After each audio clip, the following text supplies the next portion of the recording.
There was a kid in my high school who we privately nicknamed Monkey Boy. Makes you think, doesn't it? Monkey Boy was Fast Boy's sidekick. Or was it the other way around? They were the kind of kids who loved Mustangs and were born wearing flannel shirts with jeans long before those of us who were in sports and honors classes decided to jump in on the fun. My mind swung to Monkey Boy this week when I learned that Svante Pabo had been awarded the Nobel Prize in physiology or medicine for cracking the Neanderthal genetic code and pioneered research into how Homo sapiens and other hominins, such as Neanderthals, interacted. Svante Pabo is not Monkey Boy. Science had already surmised that sapiens and Neanderthals were contemporaries and that they were not our predecessors. Pabo's work provided DNA evidence that our species was intimately entwined with theirs, including so much sex that some modern humans have up to 6% Neanderthal DNA. This interbreeding occurred right up until about 40,000 years ago when we finally closed the coffin on the last Neanderthals. R.I.P. Monkey Boy. Yes, it might be the Black Widow's calling to fuck and then kill, but our species elevated it to a genocidal art form.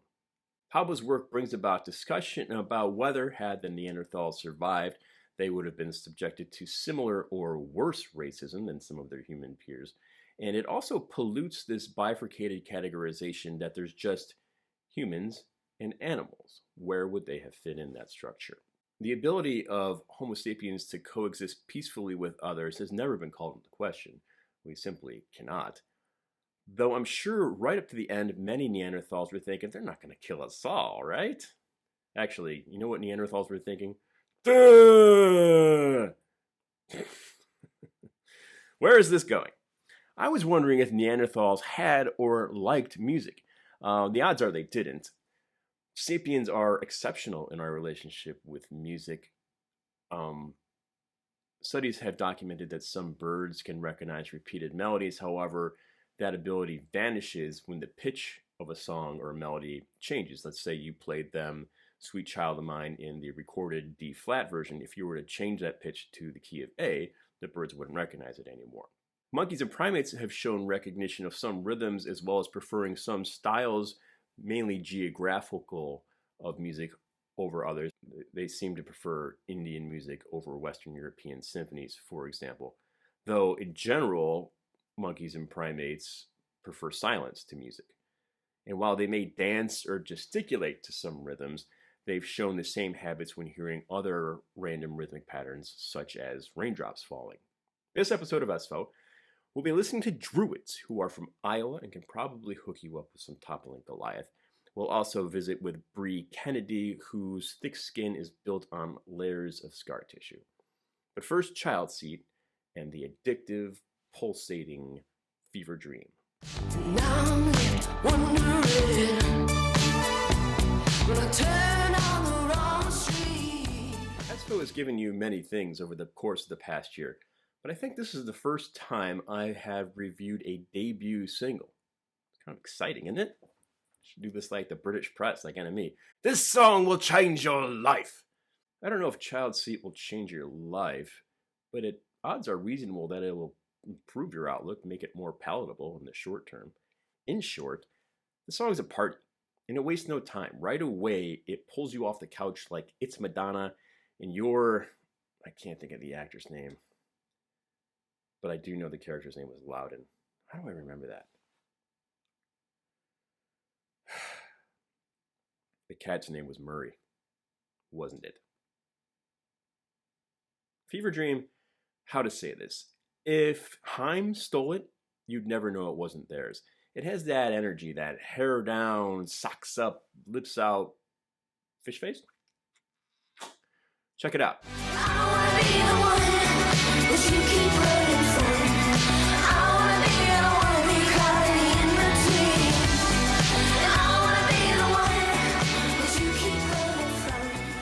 I'm not going to play the entire song, but as it goes on, it has this woohoo part that just screams closing set at a summer festival, and there's a tasty sax outro played by Ron Jubla. who's worked with Ricky Martin, of all people. The song also reminds me of Volcanic Love by the Aces and Next to Normal by Lucius, which I reviewed earlier in the year, although Fever Dreams sounds a lot less like Ellen than Lucius do. What business does Child Seed have putting out a debut single like this? Well, my staff here did a little digging. And by staff, I mean my iPhone, giant hefe. And by digging, I mean I read Child Seed's bio.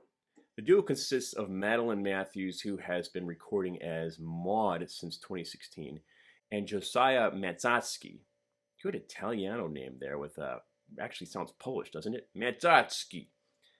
Who has a couple other bands, including Bitsu and the other being Light FM, which he's recorded with, I think, maybe for 15 years or so. He's also part of the equipment at his The Caves recording studio in North Hollywood, where he's worked with Deep Valley, Jeff Schroeder, who's in Smashing Pumpkins now, and is also a touring member of Child Seed. And Mazacki has also created music for TV and film, including How I Met Your Mother and one of the Shrek movies. Now, is that cheating, Steve? Is this really a debut if someone's got that much of a resume? Child Seed's debut album, Bad Holiday, was released in August on Moon Boot Records, and the band is on tour opening for the Regrets at Thalia Hall in Chicago on October 8th. Links are below.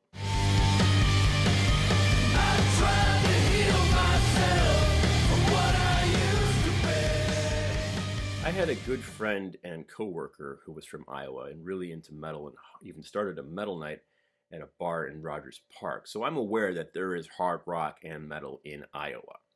Slipknot is from Iowa. It's just that among the petty Midwestern rivalries, the word hayseed doesn't quite capture it.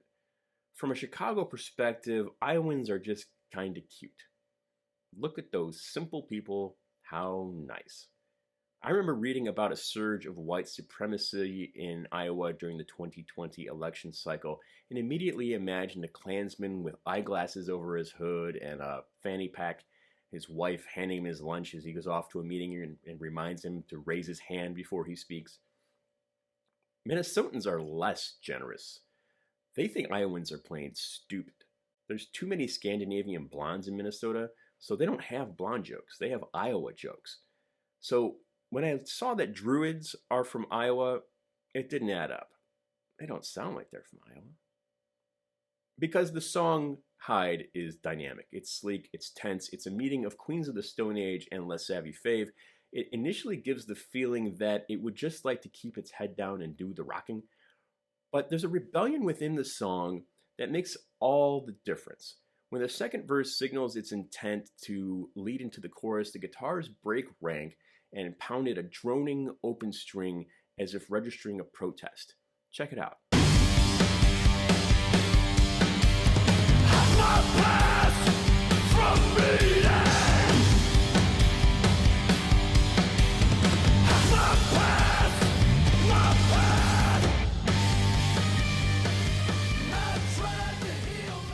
At this point, Hyde practically stops to consider its options during a minute-long interlude before deciding, nope, putting its head back down and doing the rocking.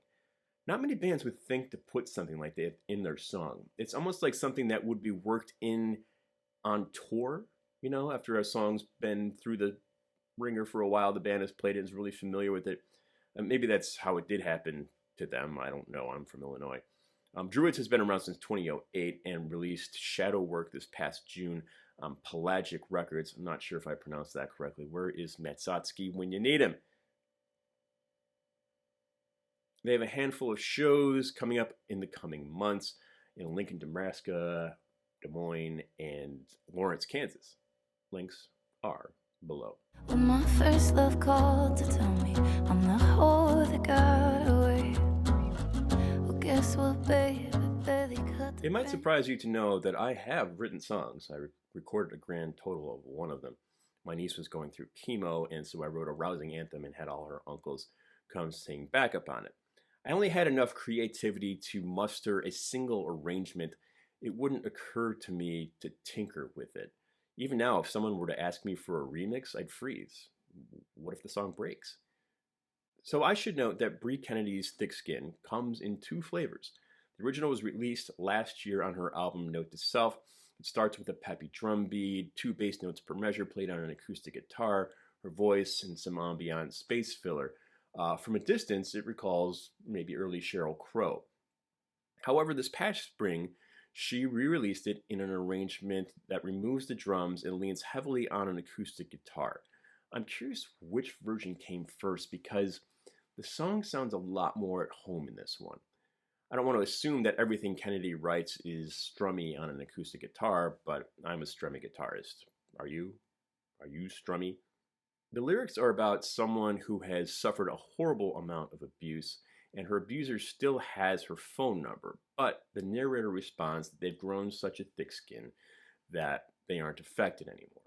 The original, let's say, poppy version, I think goes a step beyond Kennedy's intent because I don't know, it's not like a kiss off, but maybe more like a whatever dude. The acoustic version, however, skillfully avoids overcorrection into self-pity or maudlin and instead strikes a balance between cultivating the detachment of someone who's bottling up their emotions and the exhaustion of keeping the lid on so tight. Check it out. I got this thick skin. It's on my sleeve.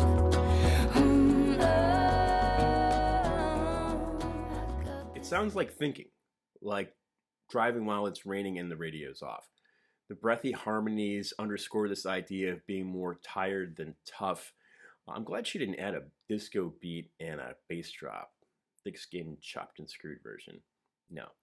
I wanted to point out that the song preceding it on Note to Self is a slower acoustic cut, and the song that immediately follows it is also poppy.